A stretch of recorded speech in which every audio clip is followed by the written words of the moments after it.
Do you ever feel it? That creeping sense that your days are just slipping by, like sand through your fingers? The feeling that life has become a blur of notifications, endless tasks, and a quiet hum of anxiety about everything you should be doing, while the things you actually want to do get shoved to a tomorrow that never seems to show up.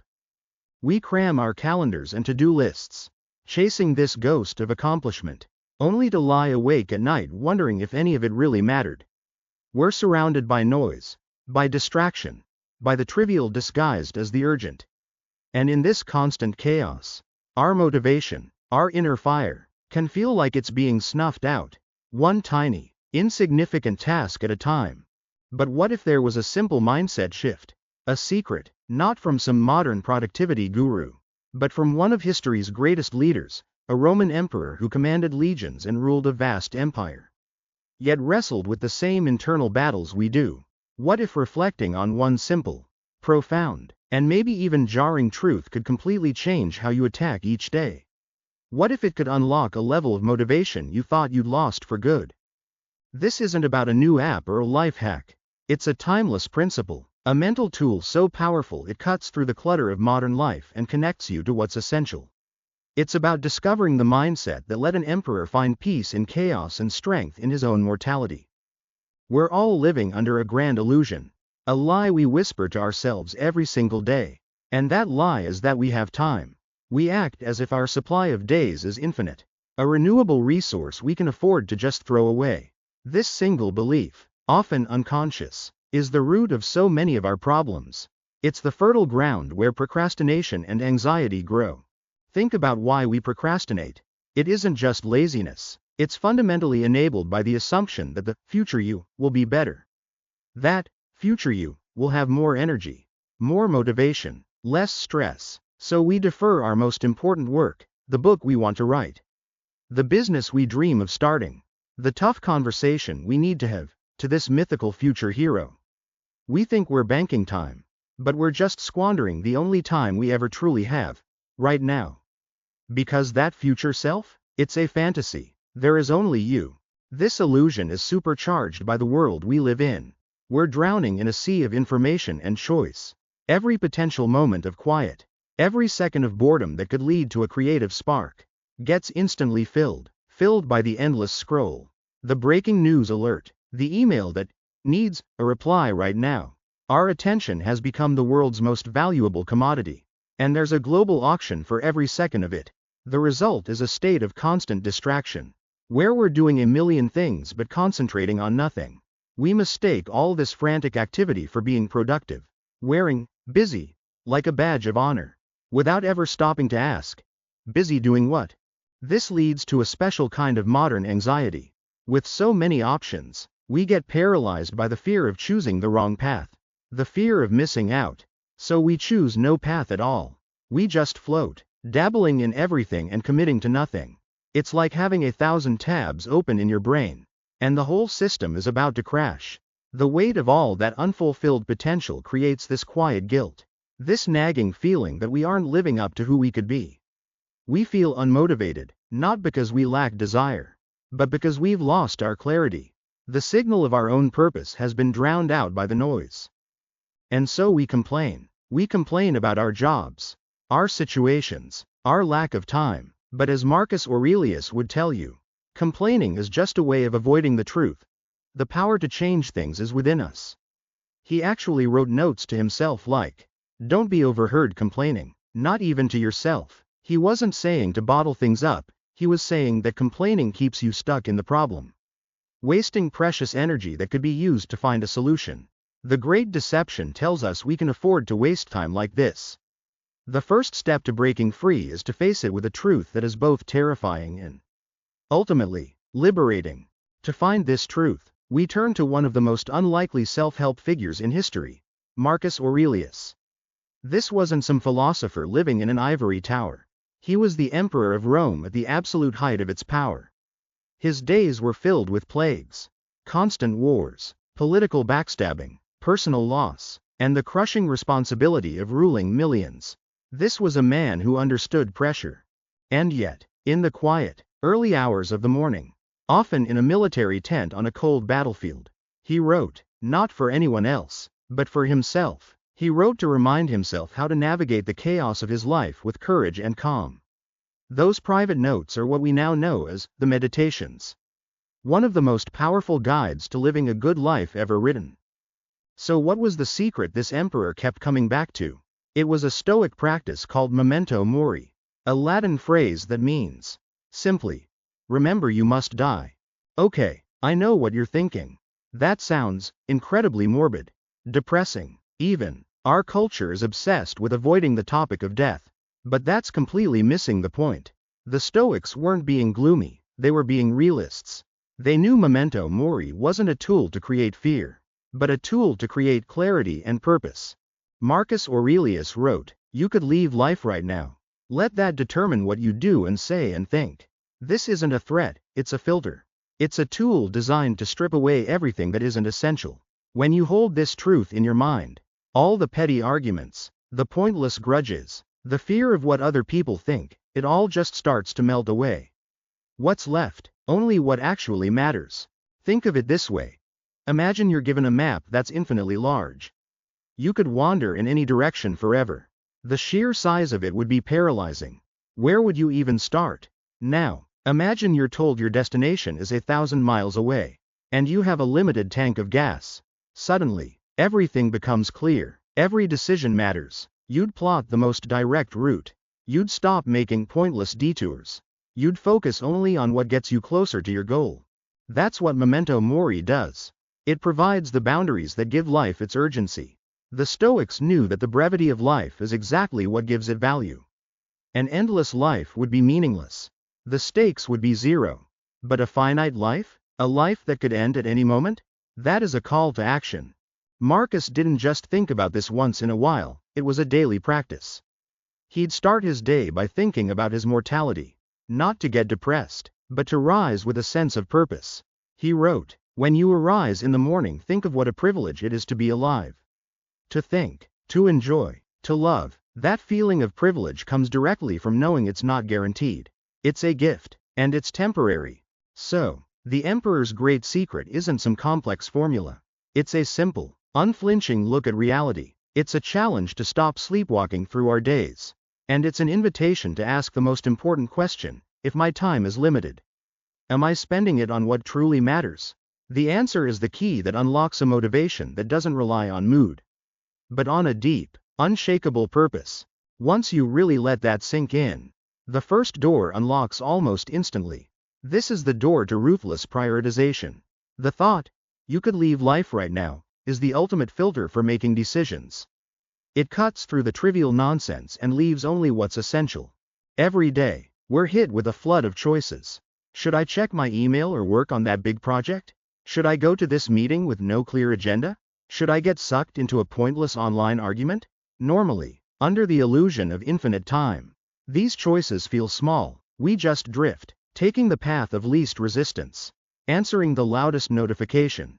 But now, apply the filter. Ask yourself of any task, if this were the last day of my life, would I be doing this?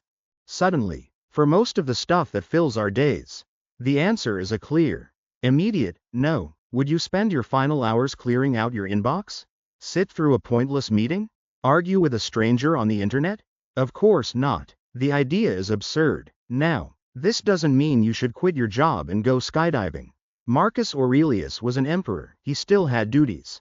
The point isn't to abandon responsibility, but to infuse it with intention. This connects perfectly with another core Stoic idea, the dichotomy of control. Basically, the Stoics taught that we have to separate what we control from what we don't. External events, other people's opinions, our health, our death, those are ultimately out of our hands. What's in our control? Our thoughts, our choices, and our actions, right here, right now. Memento mori forces this distinction. Death is the ultimate uncontrollable, but how we use the time leading up to it, that is entirely up to us. Realizing this stops us from wasting our controllable energy, our focus and our will, on things we can't change. We stop obsessing over what people think. We stop agonizing over past mistakes. All that energy gets redirected to the only place it can make a difference, this present moment. This leads to a massive shift. Marcus gave himself this command: do every act of your life as though it were the very last act of your life. Think about the quality of that action. If you were doing something for the last time, how would you do it? With resentment and distraction? Or with total focus, care, and excellence? If you were writing your last email, you'd make it count. If you were having your last conversation with a loved one, you'd be present. If you were working on your last project, you'd pour everything you have into it. This mindset turns the mundane into the meaningful. Washing the dishes isn't just a chore, it's a chance to practice mindfulness. Here's a practical exercise. Right now, picture yourself at the end of your life. Looking back on today, from that perspective, what would you tell your present self to do? What would you tell yourself to ignore? What argument is not worth it? What person is worth connecting with? Now, just pick 3 things. If you knew your time was precious, what would be your top 3 priorities for today? Write them down. This isn't another to-do list to feel guilty about. It's a clarity list, a what truly matters list. And when you know where you're going, motivation is no longer the problem. The journey itself is the motivation. The second great unlock that comes from memento mori is an almost unbreakable resilience. We spend so much of our lives afraid of failure, setbacks, and loss. We're afraid of losing a job, of a business failing, of being rejected or embarrassed. And that fear can be paralyzing. It keeps us playing it safe in lives that are often unfulfilling. Now, bring in the idea of impermanence. If everything in life is temporary, every success, every empire, every star in the sky, then so is every failure. That setback you're facing, that mistake you made, that rejection that's stinging, this, too, shall pass. Thinking about the vastness of eternity has a funny way of shrinking your problems down to a manageable size. Your career setback is painful, yes, but when you put it against the backdrop of forever, it loses its power. It becomes what it is, a temporary event. This perspective fuels one of the most powerful ideas in Stoicism, which Marcus Aurelius captured perfectly. A popular paraphrase of his thought is, the impediment to action advances action. What stands in the way becomes the way. This isn't just a clever line, it's a complete reversal of how we normally see obstacles. Most of us see an obstacle as a wall. The Stoic, knowing life is short and focused on what they can control, sees the obstacle as the path itself. Here's what that means. You have a goal, something gets in your way, a difficult client, a financial problem, some harsh criticism. Your first reaction is probably frustration or despair. But the Stoic mindset pauses. It recognizes that the event is external, but your response is your choice. That obstacle isn't just a roadblock, it's an opportunity. The difficult client is a chance to practice patience.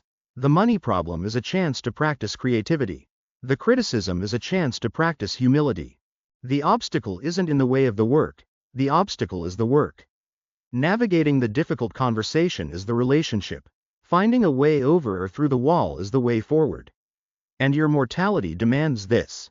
If your time is short, you can't afford to be sidelined for long. You don't have the luxury of wallowing in self-pity. You have to accept it, learn from it, and adapt. This is where you can draw incredible strength from your own past. The Stoics recommended reflecting on the challenges you've already beaten. Think back to a time you faced something that seemed impossible. A failure, a loss, a deep disappointment, and yet, here you are. You survived, you learned, you grew. You have a 100% track record of getting through your worst days. Remembering your own resilience is powerful proof of your own strength. You've faced storms before, and you're still standing. This new storm is just that, another storm. The knowledge that life is short allows you to face these challenges not with panic, but with calm resolve. It gives you the courage to take big swings, because you understand that even if you fail, the failure itself is temporary. It's just another lesson on a short journey. After unlocking prioritization and resilience, the final door memento mori opens is the most beautiful one. It's the door to profound, genuine appreciation. Our default setting is to take things for granted. We just assume that the people we love, the experiences we have, and the simple fact that we're alive will be there tomorrow. And that assumption is what makes life feel dull and gray. The constant, gentle reminder of life's fragility flips that script. It sharpens our perception. When you're aware that any moment could be your last, each moment becomes infinitely precious. This isn't about dreading the end, it's about being fully present for the beginning of every single moment.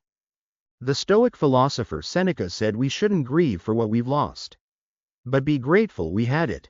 This applies to right now, too. We shouldn't spoil what we have by obsessing over what we don't. Instead, we should remember that what we have now was once something we only hoped for. Think about it: your job, your home, the people in your life, at one point. These were just aspirations. Remembering life as short helps us see them not as things we're entitled to, but as the gifts they are. This creates a deep, active gratitude, not the passive, once a year at Thanksgiving kind of gratitude, but an in-the-moment awareness of the good that's all around you. Marcus taught himself to find gratitude for anything that comes your way, because every experience is a thread in the finite, beautiful tapestry of your life. When you internalize this, the world changes. A simple cup of coffee is no longer a routine, it's a small miracle of warmth and aroma. A walk outside isn't just a commute, it's a chance to feel the sun on your skin and to just be alive. As Marcus wrote, dwell on the beauty of life, watch the stars, and see yourself running with them. This appreciation is most powerful when it comes to our relationships. We often give the least of ourselves to the people who matter most. We're distracted, short-tempered, and just assume they'll always be there. Memento mori shatters that complacency. If you knew your time with your loved ones was limited, how would you treat them? You'd listen more, you'd forgive faster, you'd say, "I love you," more often. All the petty arguments would be revealed for the colossal waste of time they are. You'd choose connection over being right. This is a way of living. It's choosing to see the world through a lens of appreciation. It's understanding what an incredible privilege it is just to be alive. To breathe, to think, to feel, to love. These are the real gifts. Everything else is a bonus. When you start from that place of gratitude, your motivation changes. You're no longer driven by a frantic need to get more. You're motivated by a joyful desire to engage with the world, to contribute, and to appreciate the astonishing gift of your own existence, for as long as it lasts. This journey from distraction to purpose begins with a single, conscious choice. So here's the challenge for you. What is one thing you will prioritize today? Not tomorrow, not next week, today. It doesn't have to be huge. Maybe it's having a 5-minute, focused conversation with someone you love, with your phone put away. Maybe it's 1 hour of deep, uninterrupted work on that project that matters to you. Or maybe it's just taking a single moment to feel grateful for the air you're breathing. Share that one thing in the comments below. Declaring it makes it real. And seeing what others are committing to can inspire all of us. Let's make this a community of action. And if this ancient wisdom hits home for you, make sure to subscribe and turn on notifications. We have a lot more to explore on this path together. The Marcus Aurelius mindset isn't some dusty, ancient code to be deciphered. It's a simple, profound truth to be lived. It's the realization that our mortality isn't a curse, it's a blessing in disguise. It's the ultimate tool for focus, the ultimate source of courage, and the ultimate catalyst for appreciating life. By remembering that your time is finite, you're given the key to unlock a life of meaning. You learn to separate the trivial from the essential, to face setbacks with calm strength, and to cherish the stunning beauty of the present moment. You stop just existing, and you start living. The goal isn't to live forever. The goal is to live a life that is full and awake. As Marcus Aurelius reminded himself, and now it is not death that a man should fear, but he should fear never beginning to live. Let today be the day you truly begin.